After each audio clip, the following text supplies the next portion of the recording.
દૂધસાગર ડેરીની ચૂંટણી સમરસ કરવા ભાજપની મથામણ, અશોક ચૌધરી ફરી ચેરમેન નિશ્ચિત। મહેસાણા સ્થિત પ્રતિષ્ઠિત દૂધસાગર ડેરીની ચૂંટણી બિનહરીફ કરવા માટે ભારતીય જનતા પાર્ટી દ્વારા જોરશોરથી મથામણ ચાલી રહી છે। લગભગ ડેરીના ફરી ચેરમેન અશોક ચૌધરી બની શકે છે, કેમ કે આજે ફોર્મ ભરવાનો અંતિમ દિવસ હતો। નિયામક મંડળના ડિરેક્ટરની 15 બેઠકની ચૂંટણીમાં કુલ 66 ઉમેદવારી ફોર્મ ભરાયા। અશોક ચૌધરીએ મહેસાણા વિભાગની બેઠક ઉપર ઉમેદવારી ફોર્મ ભર્યું। અશોક ચૌધરી સામે એક પણ હરીફ ઉમેદવારે ફોર્મ ભર્યું નથી, એટલે મહેસાણાથી તે બિનહરીફ વિજેતા નિશ્ચિત છે। અશોક ચૌધરી દૂધસાગર ડેરી અને GCMMFના ચેરમેન છે, તે ફરી ચેરમેન બની શકે છે। અશોક ચૌધરીએ દાવો કર્યો કે પશુપાલકો પણ ઈચ્છી રહ્યા છે કે ચૂંટણી સમરસ થાય। 15 ડિરેક્ટરોની ચૂંટણીમાં 1280 મતદારો પણ ઈચ્છે છે કે ચૂંટણી સમરસ થાય। ધારાસભ્ય જિગ્નેશ મેવાણીએ પોલીસને ધમકી આપતા રાજ્યભરમાં શરૂ થયો વિરોધ।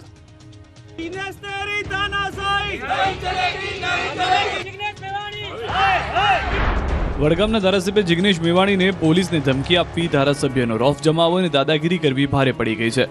પોલીસ વિરુદ્ધ મેવાણીને બોલવું ભારે પડ્યું। પોલીસના સમર્થનમાં ઠેર ઠેર વિરોધ પ્રદર્શન થયા। વડગામના ધારાસભ્ય જિગ્નેશ મેવાણી સામે પોલીસ પરિવારમાં ઉગ્ર રોષ ફાટી નીકળ્યો, કારણ કે થોડા દિવસ અગાઉ જિગ્નેશ મેવાણીએ પોલીસના પટ્ટા ઉતારવાની અને છોતરા કાઢી નાખવાની વાત કરી હતી। મેવાણીની આ ભાષાને પોલીસનું અપમાન ગણાવતા વાવ, થરાદ તથા બનાસકાંઠા જિલ્લામાં મેવાણીનો જોરદાર વિરોધ ફાટી નીકળ્યો છે।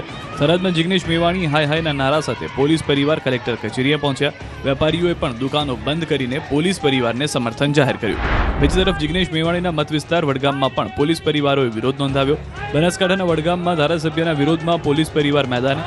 પાલનપુરમાં મહિલાઓએ હોસલા કૂટી નોંધાવ્યો વિરોધ। વડગામ ધારાસભ્યના નામ સાથે હાય હાયના નારા ગજવી હોસલા કૂટ્યા। પાલનપુર કલેક્ટર કચેરી ખાતે પણ મોટી સંખ્યામાં પોલીસ પરિવારના લોકો એકત્રિત થઈ ગયા અને મેવાણીના વાણી વિલાસ સામે વિરોધ નોંધાવ્યો। મેવાણી હાય હાય અને ગુજરાત પોલીસ જિંદાબાદના નારા લગાવીને લોકોએ વિરોધ નોંધાવ્યો।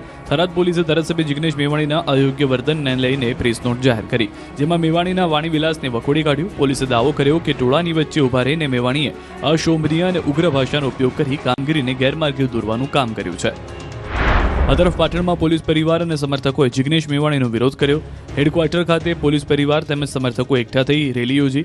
મેવાણી વિરુદ્ધ સૂત્રોચ્ચાર સાથે રેલી યોજી કલેક્ટરને આપ્યું આવેદનપત્ર। જિગ્નેશ મેવાણી માફી માંગે અને રાજીનામું આપેની માંગ સાથે આવેદનપત્ર આપ્યું। બીજી તરફ મેવાણીનો સમગ્ર વિરોધ સુનિયોજિત કાવતરું હોવાની શંકા છે। થરાદ પોલીસે સમગ્ર મામલે ઘટસ્ફોટ કર્યો। પોલીસે ફોટા જાહેર કરીને કર્યો ખુલાસો। મેવાણીના વિરોધ પ્રદર્શનમાં દેખાયા આરોપીના પરિવારજનો। આરોપી પોલીસ કર્મીના પરિવારજન દેખાયા વિરોધમાં।